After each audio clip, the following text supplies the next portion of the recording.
Tak pencet.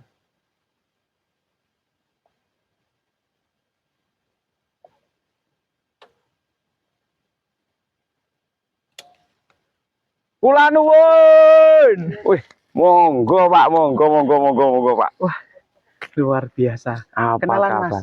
Mas Budi. Nggih, saya Sugianto Pak. Oh, Sugianto. saya panggilnya Mas Ki. Ya, Mas Ki nggih. Biar familiar aja kita nom ya Pak. Sahabat desa, sahabat kreasi, sahabat inovasi, sahabat tani. Nah, kali ini saya berada di kebun mawar kepunyaan Mas Ki yang berada di Dusun Celapar, Desa desanya Duren, Kecamatan Bandungan, Kabupaten Semarang. Luar biasa. Bicara tentang Kabupaten Semarang, mungkin saya yang kurang bergaul ya. Baru kali ini saya berada di kebun mawar, ternyata begitu fenomenal. Nah, lebih detailnya saya akan tanya langsung dengan Mas Ki. Mas Ki, ini dari awal nanemnya kepiye Mas? Iso seperti ini Mas? Oh ya, sebetulnya ini bunga mawar potong Pak. Kita sebetulnya mawar ini kan mawar dalam greenhouse ya, dalam ruangan. Terus kita coba modifikasi yang di luar ruangan. Ternyata di kampung kami sangat cocok sekali ini. Bisa dilihat ini baru umur sekitar 120 hari Pak setelah tanam. Sudah bisa dipanen. Wow. Sudah panen lah, dari bulan kemarin kita sudah panen, dari bulan Juni itu sudah panen sampai ini awal Juli ini terus masih banyak yang mekar gini Pak. Oke. Jadi ini sebenarnya ditanam di dalam greenhouse begitu? Sebetulnya ya. Berarti Mas Ki ini mencoba menginovasikan tanaman mawar ini berada di luar ruangan. Ternyata hasilnya hampir sama. Hampir sama. Luar biasa. Nah, ini sebuah kreasi yang tentunya Mas Ki, ini baru pertama jenengan mencoba berkreasi di luar GH. Sebetulnya saya nanam mawar itu dari tahun 2023 Pak. Ada yang di kebun yang lain, ini termasuk kebun yang baru. Tapi semua di luar? Semua di luar ruangan. Dan berhasil? Pak. Alhamdulillah berhasil. Nah. Alhamdulillah. Luar biasa Kabupaten Semarang. Mas Ki ini tentunya menjadi salah satu pionir bagaimana menanam bunga mawar yang semestinya ditanam di dalam greenhouse, tapi ini mencoba di luar greenhouse. Tentunya ini secara costnya lebih irit ya Mas? Ya, lebih irit. Nggak perlu bikin naungan dulu, nggak perlu bikin greenhouse dulu. Langsung kita beli bibit, kita tanam, kita rawat, nanti ditunggu sampai 4 bulan. Insya Allah sudah panen gitu Pak Budi. Oke lah, terus gini Mas, maksud dari greenhouse sendiri sebenarnya kan salah satunya mengawal pohon atau tanaman menaungi itu, pohon ya, menaungi ya dari curah hujan Mas. Ya. Nah ini kan di luar Mas, berarti kena hujan. Kemarin hujannya juga nggak kenal musim. Ini gimana Mas? Ya, untuk mengantisipasi cuaca ekstrim tentunya kita juga ada perlakuan untuk melindungi tanaman. Kita tentunya memakai fungisida Pak. Kita memakai fungisida 2 hari sekali Pak. Pas curah hujan terlalu tinggi atau pas cuaca ekstrim Pak. Terus? Jadi begitu kita semprot di hari Selasa misalnya gitu ya Pak. Kita nanti semprot lagi di hari Kamis. Pakai fungisida, nanti semprot lagi di hari Sabtu. Terus hari rutin Senin. Itu ya? Ya rutin 2 hari sekali. Pas itu cuaca ekstrim Pak. Oke. Cuman kalau pas enggak cuaca ekstrim itu nanti kelebihannya yang di luar ruangan ini tentunya bunga lebih padat. Bunganya lebih gede gitu Pak. Terus warnanya juga kelihatan lebih cerah ya Pak. Itu karena pengaruh apa? Karena kena sinar matahari secara langsung Pak. Jadi memang sudah adaptasi terhadap lingkungan nih. Gitu Pak. Jadi memang urgent banget ya, sinar matahari itu dominan bagi tanaman apapun. Bunga. Ya betul. Betul Pak. Nah Mas Ki, ini kan banyak di pedesaan tanaman mawar. Apakah jenisnya sama itu Mas? Oh beda Pak. Ini kita tanam ini sebetulnya semi hulan Pak. Semi hulan. Terus kalau ini ditanam dalam greenhouse itu sama seperti mawar hulan Pak. Nah ini karena ditanam seperti di luar ruangan ini jadinya mawar lokal, mawar potong lokal Pak. Oke. Kan gitu.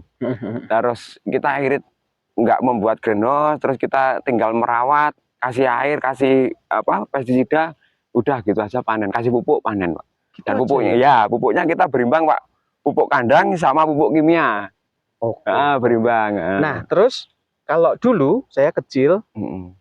masih ingat ada tanaman mawar segini, pingin kita apa bibit, nah, tinggal potong, tancap. Nah, dengan mawar ini seperti bagaimana Mas pembibitannya Mas? Kalau ini pembibitannya metodenya pakai okulasi Pak. Jadi ini kan untuk entresnya pakai ini, entresnya pakai ini Pak. Oke. Pakai ini, nanti batang bawahnya kita pakai mawar apa ya namanya itu, kelaparan atau cirimende Pak. Lokal berarti ya? Mawar lokal yang tidak keluar bunga, cuman durinya banyak itu loh Pak. Oh gitu. Terus disambung. Ya kita tempel pakai ini. Itu nempelnya sudah posisi tertanam di media ini atau khusus? Di pembibitan Pak. Oh, di pembibitan khusus. Ya mungkin di sini juga bisa, cuman kan lebih cepatnya itu di pembibitan. Oh, berarti ketika dipindah di media ini sudah hidup, sudah siap, sudah keluar tunas gitu Pak. Luar biasa. Nah, terus tadi umur berapa tadi Mas? Tanaman ini 120 hari Pak. 120 hari sekitar 3 bulan ya? 4 bulan. Oh, 4 bulan. Ya, Oke. 4 bulan berjalan lah ini. 4 bulan berjalan. Ini sudah panen ke berapa Mas? Ini kita panen perdana kemarin untuk bisa standar pasar ya, itu di tanggal 20 Juni Pak, tanggal 15 Juni Pak. 15 Juni. 15 Juni. Berarti ini kan ini panennya 2 hari sekali Pak. Ini. Oke. Akhirnya jadi setiap hari panen. Wow. Karena luasan lahan sekian. Jadi setiap hari panen. Nah, per panen itu bisa dapat 50 ikat. 50 ikat, ya, satu ikatnya isinya 25 tangkai Pak. 25 ini. Oke. Diulangi Mas. Ini luasannya berapa ini Mas? Ini luasan kurang lebih 2000 meter Pak. Oke. Ada berapa jumlah tanaman? 10.000. Kurang lebih 10.000 tanaman. Pohon mawar ya? Pohon mawar, betul. Setiap hari panen? Setiap hari panen. Setiap hari panen Pak yang dapat ini. Berapa ikat? Setiap hari kisaran di 30 sampai 40 ikat. Oke. Kita ambil 30. 30 ikat. Masing-masing satu ikat ada 25 tangkai. Oke. Yeah. Sahabat desa, sahabat kreasi, sahabat inovasi, sahabat tani. Nih, bisa dihitung sendiri ya. Nah, mungkin di lokasi Anda semua dengan ketinggian apa perlu Mas? Ada ketinggian? Nah. Ya, ketinggiannya untuk mawar potong ini di 800 sampai 1100 mdpl Pak. Artinya harapannya di atas 800 gitu ya? Harapannya di atas 800. Sahabat desa yang memiliki lahan sekiranya di atas 800 mdpl mungkin berminat, siap ya Mas, dari ilmu ya Mas ya. Siap. Atau datang langsung ke tempat Mas Ki di Dusun Celapar, Desa Duren, Kecamatan Bandungan, Kabupaten Semarang. Nah, nanti akan kami share termasuk nomor handphone Mas Ki. Nah, Mas Ki, terus pasarnya itu kemana saja ini Mas? Ini. Untuk sementara ini kita masih di pasar domestik ya, pasar lokal lah yang ada di Kabupaten Semarang. Kita di Bandungan ada pasar bunga Pak. Pasar bunga tematik. Iya, pasar bunga tematik Jetis. Ya, kita jadi setiap pagi kita buka lapak di pasar itu, pasar tematik. Pagi itu jam berapa Mas? Paginya dari sekitar jam 3 sampai jam 7. Berarti, jam 3 dini hari. Oke. Kalau Mas Pur sebagai apa Mas Pur? Mas Pur itu sebagai Direktur BUMDes. Mas Pur? Ya. Jadi salah satu kegiatan dari BUMDes desa. Ya. Desa mana? Desa Jetis itu. Jetis. Nah, kalau ini desa Duren. Beda wilayah. Beda wilayah ya. Cuman masih ada satu korelasi untuk perbungaan. Betul. Nah, kemudian Mas, yang beli itu dari mana? Oh, untuk pembelinya sebagian besar sih dari Jateng dan DIY Pak. Dari kota Semarang, dari kota Kudus, dari kota Solo, dari kota Jogja, terus Magelang, Salatiga itu pembelinya. Itu setiap hari? Setiap hari ada. Setiap hari? Ada pembelinya. Sahabat desa, ini bukan produk yang dikonsumsi atau konsumtif manusia untuk tentunya dimakan. Iya. Tetapi sekarang kita boleh mulai mengawang, mengeja ya. Ternyata setiap hari pun namanya bunga mawar itu ada yang membutuhkan. Ada yang membutuhkan, Pak. Betul. Dan setiap hari juga habis. Ya, kadang ada sisa 1, 2, 3 ikat, kadang juga malah kurang kan gitu, Pak. Oke ya. Nah, sebenarnya bunga ini untuk apa mereka beli itu, Mas? Oh ya, di samping ini ya bunga eksotik ya, bunga mawar ini familiar banget lah, bunga mawar itu familiar banget untuk kalangan muda-mudi, untuk ucapan kasih sayang tentunya, Pak. Terus yang permintaan terbanyak itu selain hand bouquet itu untuk dekorator, Pak. Untuk dekor pengantin. Oke. Pesta pernikahan, pesta ulang tahun, Pak.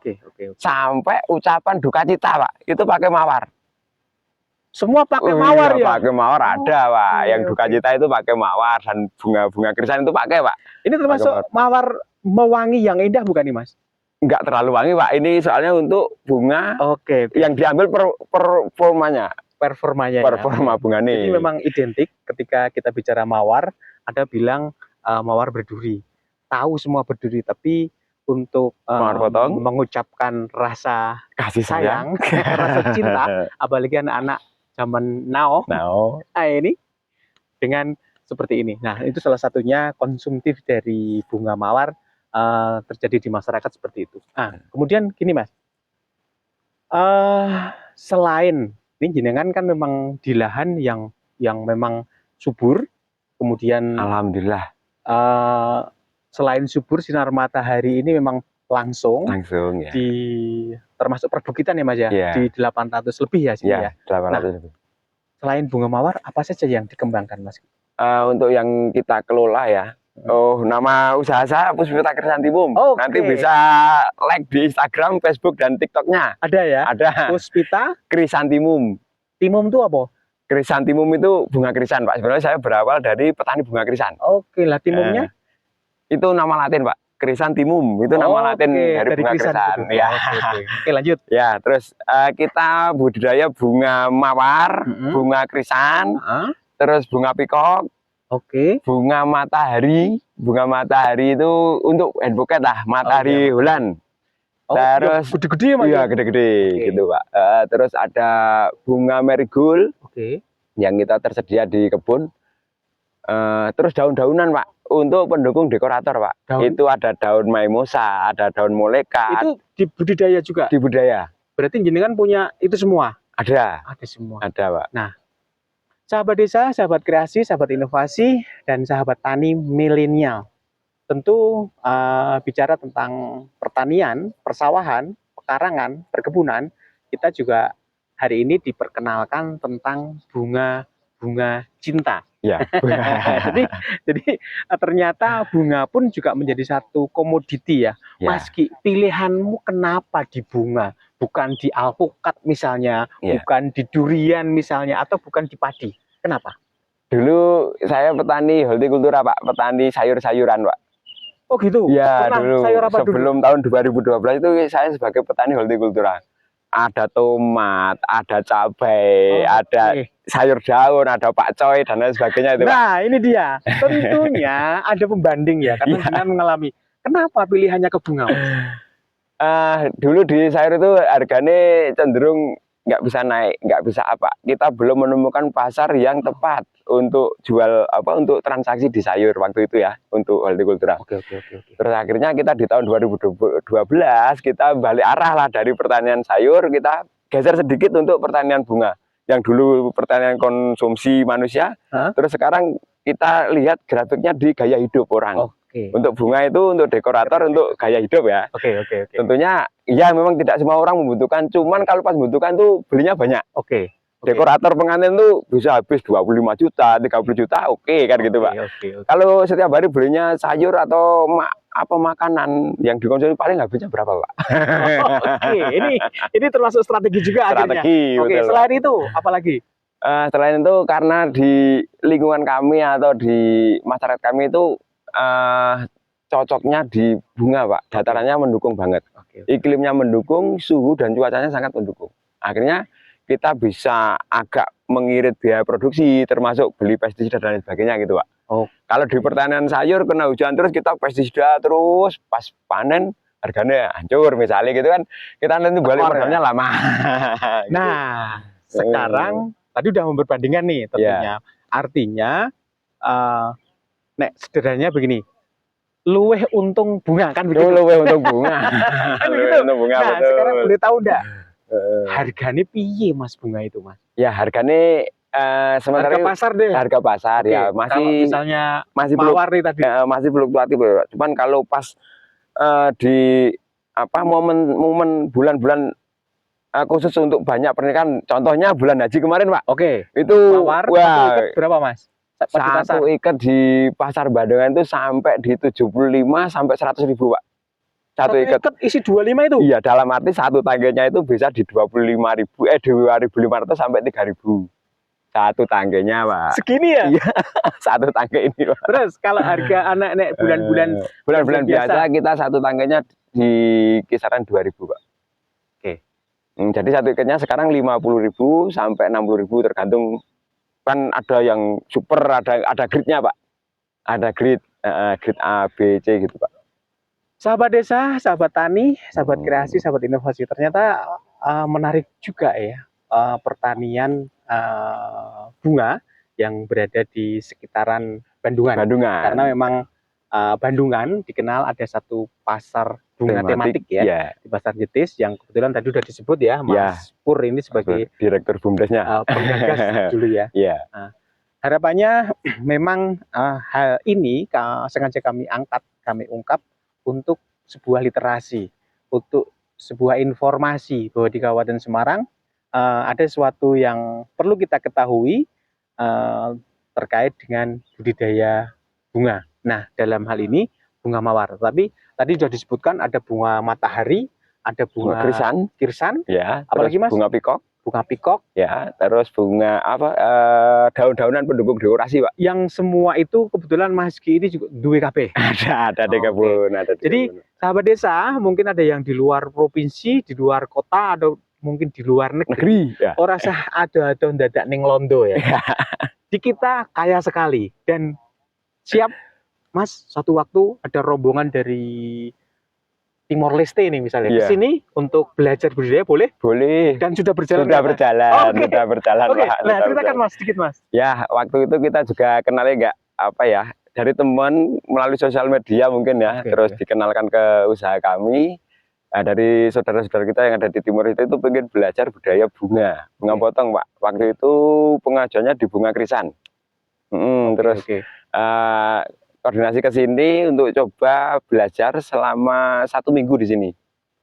1 minggu belajar di sini, terus insya Allah nanti asal rajin dan tekun nanti untuk dikembangkan di Timor Leste itu nanti berharap jadi gitu Pak. Alhamdulillah sekarang teman-teman saudara kami, saudara-saudara kita yang ada di Timor Leste sudah ada mulai berbudaya bunga Pak.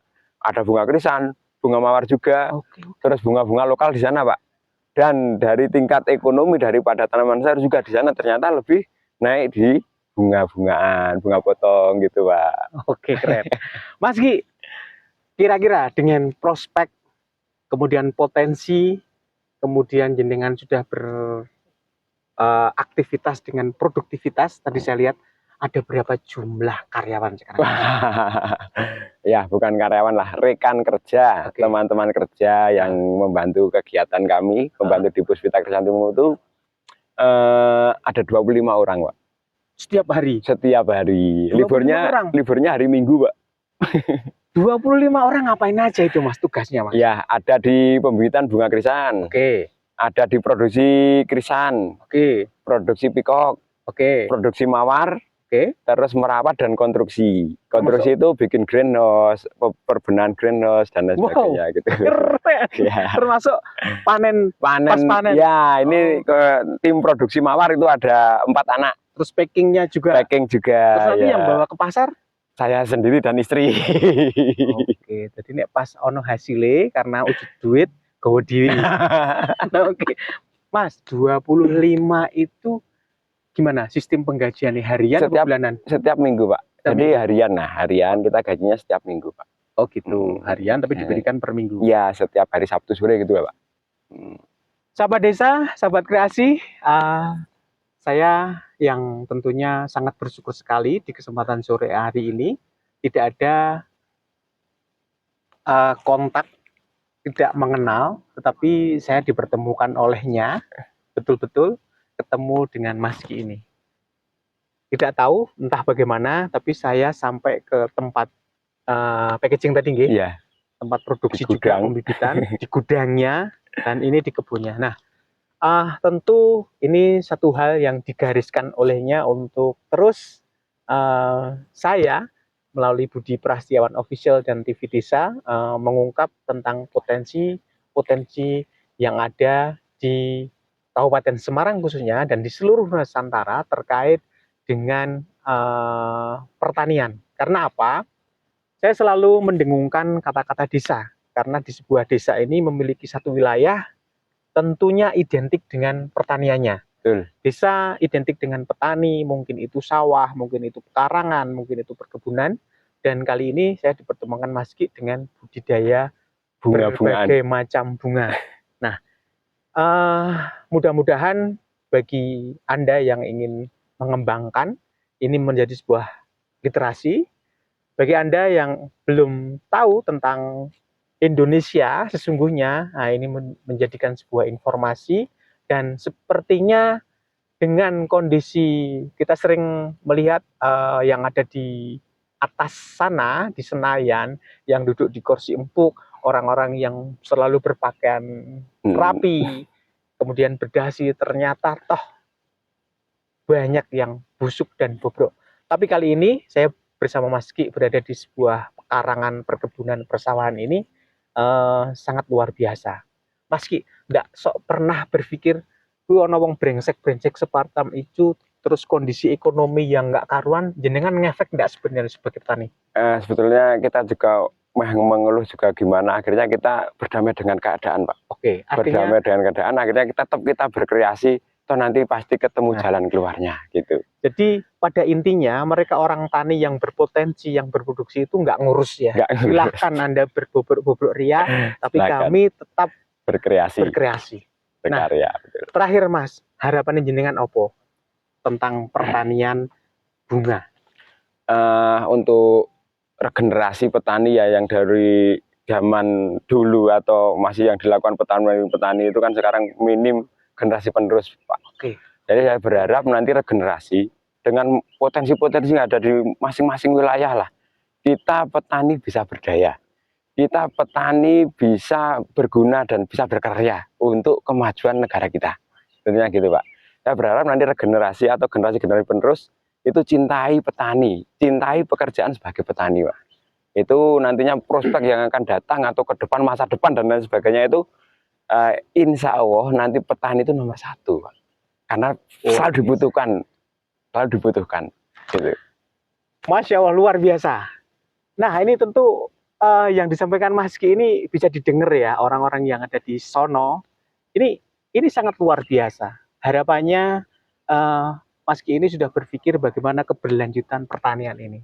Berharap sekali ada sebuah regenerasi anak-anak muda yang mau tahu dulu, ya, mau belajar dulu, kemudian mengembangkan. Jangan berlama-lama menunggu tua. Betul. Ya.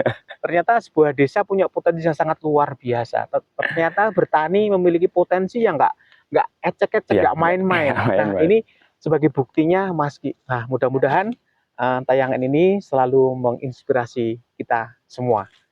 Kita ketemu di lain waktu. Terima kasih, matur suwun.